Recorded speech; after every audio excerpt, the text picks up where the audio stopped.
मुजफ्फरनगर में ठंड से राहत के लिए जिला प्रशासन का बड़ा कदम। एडीएम नरेंद्र बहादुर सिंह ने पेश किया मानवीय सेवा का उदाहरण। मुजफ्फरनगर में ठंड के प्रकोप को देखते हुए एडीएम नरेंद्र बहादुर सिंह ने रैन बसेरों और अलाव की व्यवस्था को चुस्त दुरुस्त करने में दिखाई तत्परता। सिटी और देहात क्षेत्रों में सक्रिय निरीक्षण से लोगों को मिली राहत। मुजफ्फरनगर में इन दिनों ठंड ने लोगों का जीना मुश्किल कर दिया है। गरीब और बेसहारा लोग इस मौसम में सबसे ज्यादा प्रभावित होते हैं। ऐसे समय में जिला प्रशासन का मानवीय दृष्टिकोण और एडीएम नरेंद्र बहादुर सिंह का सक्रिय नेतृत्व ठंड से राहत दिलाने में अहम भूमिका निभा रहा है। हर जरूरतमंद तक मदद पहुंचाने का संकल्प। एडीएम नरेंद्र बहादुर सिंह ने सिटी और देहात क्षेत्रों में रैन बसेरों और अलाव की व्यवस्थाओं का खुद निरीक्षण किया।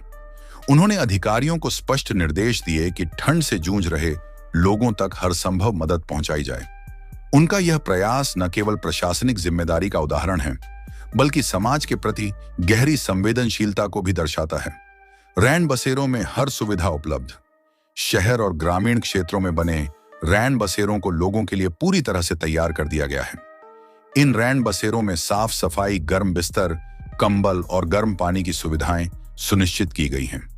एडीएम ने रैन बसेरों का दौरा किया और वहां ठहरे लोगों से बातचीत कर उनकी जरूरतों को समझा। उन्होंने निर्देश दिए कि रैन बसेरों में कोई भी कमी न रहे और लोगों को पूरी सुविधा मिले। सिटी क्षेत्र में 32 स्थानों पर अलाव की व्यवस्था। सिटी क्षेत्र में 32 स्थानों पर अलाव जलाने की व्यवस्था की गई है। एडीएम नरेंद्र बहादुर सिंह ने अलाव स्थलों का दौरा कर यह सुनिश्चित किया कि लोग इनसे राहत पा रहे हैं। उन्होंने संबंधित अधिकारियों को निर्देश दिए कि लकड़ियों की गुणवत्ता पर ध्यान दिया जाए और अलाव नियमित रूप से जलाए जाएं। ग्रामीण क्षेत्रों में भी विशेष ध्यान। सिर्फ शहरी क्षेत्र ही नहीं, बल्कि ग्रामीण इलाकों में भी ठंड से बचाव के लिए प्रशासन पूरी तरह मुस्तैद है। एडीएम ने देहात क्षेत्रों का दौरा किया और वहां अलाव और अन्य व्यवस्थाओं का जायजा लिया। उन्होंने ग्रामीण लोगों से बातचीत कर उनकी समस्याओं को सुना और त्वरित समाधान के लिए निर्देश दिए। देर रात ग्राउंड जीरो पर सक्रिय एडीएम। देर रात एडीएम नरेंद्र बहादुर सिंह स्वयं सड़कों पर उतरे और व्यवस्थाओं की निगरानी की। उनकी सक्रियता और मानवीय दृष्टिकोण ने यह सुनिश्चित किया कि ठंड से जूझ रहे लोगों को राहत मिले। उनका यह कदम यह दिखाता है कि वह न केवल एक प्रशासनिक अधिकारी हैं, बल्कि समाज के प्रति संवेदनशील और जिम्मेदार भी हैं। एडीएम ने अपनी टीम के साथ रैन बसेरों और अलाव की व्यवस्थाओं को बेहतर बनाने के लिए समर्पण से काम किया। अधिकारियों और कर्मचारियों को निर्देश दिए गए कि वे अपनी जिम्मेदारी को पूरी ईमानदारी से निभाएं और जरूरतमंदों की मदद में कोई कसर न छोड़ें। एडीएम नरेंद्र बहादुर सिंह का नेतृत्व प्रशासन के लिए प्रेरणा का स्रोत है। उनकी सक्रियता, संवेदनशीलता और दृढ़ संकल्प ने यह साबित कर दिया है कि जब नेतृत्व मजबूत और ईमानदार होता है, तो मुश्किल हालात में भी लोगों तक राहत पहुंचाई जा सकती है। मुजफ्फरनगर में एडीएम नरेंद्र बहादुर सिंह ने ठंड के समय में अपने कार्यों से यह साबित किया है कि प्रशासनिक सेवा का असली मतलब जनता के हित में काम करना है।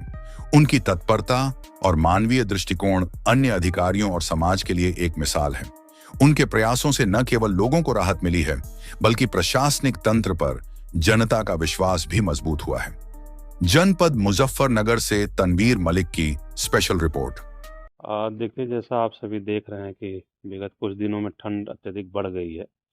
तो पूरे जनपद में हम लोग कोशिश यही कर रहे हैं कि सभी जगहों पे जो शासन के निर्देश हैं कि सभी जगहों पे अलाव की व्यवस्था हो और जो भी ज़रूरतमंद लोग हैं उनको कंबल भी मिल जाए। और हम सभी लोगों ने पूरे जनपद में जितनी भी हमारी शहरी निकाय है वहाँ पे रैन बसेरे तैयार किए गए हैं। कुछ अस्थायी रैन बसेरे भी तैयार किए गए हैं और ग्रामीण क्षेत्रों में भी रैन बसेरे तैयार किए गए हैं। और सारी राजस्व की हमारी टीमें और जो नगर निकायों की हमारी सभी टीमें हैं वो सभी इसमें लगी हैं, काम कर रही हैं। और सबसे पहले तो कोशिश यही है कि कोई भी बाहर ना सोए और सभी लोग रैन बसेरा में सोएं। और इसके अतिरिक्त चूँकि हमारे जो भी मुख्य मुख्य जगहें होती हैं जहाँ भीड़ भाड़ ज़्यादा होती है, तो अब 24 आवर इन लोगों को अलाव जलाने के लिए निर्देशित किया गया है। तो उसको भी हम लोग चेक कर रहे हैं यहाँ पे कि जो भी हमारे जैसे बस स्टैंड हो गया, रेलवे स्टेशन हो गया या मुख्य चौराहे हो गए, सभी जगहों पे अलाव जले। तो इसके लिए भी निर्देश किए गए हैं और जो भी ज़रूरतमंद लोग हैं उनको कंबल भी वितरित किए जा रहे हैं। देखिए, अभी जो मुजफ्फरनगर शहर में कुल लगभग 32 जगहों पे इन्होंने चिन्हित किए हैं जहाँ पे अलाव जल रहे हैं। इसके अतिरिक्त कुछ स्थानों पे हम लोगों ने बढ़वाए भी हैं जहाँ पे लग रहा है कि यहाँ पे आवश्यकता है। क्या कंबल वितरण भी किया गया? हाँ, इसमें देखा जा रहा है कि जहाँ पे लोग वर्किंग प्लेस पे जहाँ काम करते हैं वो रैन बसेरे में जाने को तैयार नहीं होते हैं, तो उनको आवश्यकता देखते हुए उनको कंबल भी वितरित अच्छा किए सर, जा एक सवाल और है सर। रेन बसों में कुछ अधिकतर बीमार लोग भी आ जाते हैं, तो उनके लिए क्या प्रशासन की ओर से व्यवस्था की गई है सर? रहे हैं। देखिए, रैन बसेरा इसी के लिए है कि वहाँ पे जो भी ज़रूरतमंद है आके रुके, और अगर कोई बीमार है, इस तरह की चीज़ें संज्ञान में आती हैं, तो उनको हम लोग जो हमारा जिला चिकित्सालय है वहाँ पे बात करके उनके ट्रीटमेंट की भी व्यवस्था है।